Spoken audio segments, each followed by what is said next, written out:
Guys Parvathamalai trekking final stage అయితే నిజంగా చాలా అంటే చాలా రిస్కీగా ఉంది. సో మనమైతే జాగ్రత్తగా చూసుకొని అయితే పైకైతే ఎక్కాలి. కాస్త స్లిప్ అయినా కానీ కిందకైతే పడిపోతాము. సో ఇప్పుడైతే మేము 90% ఆఫ్ ట్రెక్కింగ్ అయితే కంప్లీట్ చేసాము. So 10% more to go. So ఫైనల్గా ఇప్పుడు మేము పైకైతే ఎక్కేసాము. సో ఇంకొక 30 to 40 స్టెప్స్ ఎక్కితే టెంపుల్కి అయితే వెళ్ళిపోతాము. సో టెంపుల్ లోపల మనమే మన చేతుల ద్వారా ఆ శివయ్యనికి విభూది అభిషేకం అయితే చేయొచ్చు. నిజంగా చాలా అంటే చాలా బ్లెస్డ్ అనిపించింది. సో ఇంతసేపు కష్టపడి పైకెక్కింది నిజంగా వర్త్ అనిపించింది. సో నేనైతే ఆ ఫీలింగ్ని ఎలా చెప్పాలో తెలియట్లేదు, కానీ నిజంగా చాలా అంటే చాలా బ్లెస్డ్ అనేసే చెప్పచ్చు.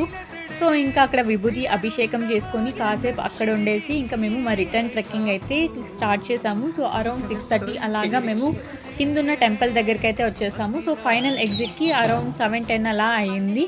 సో నేను దీని timings complete details next mini వ్లాగ్గా పోస్ట్ చేస్తాను. Don't miss it out.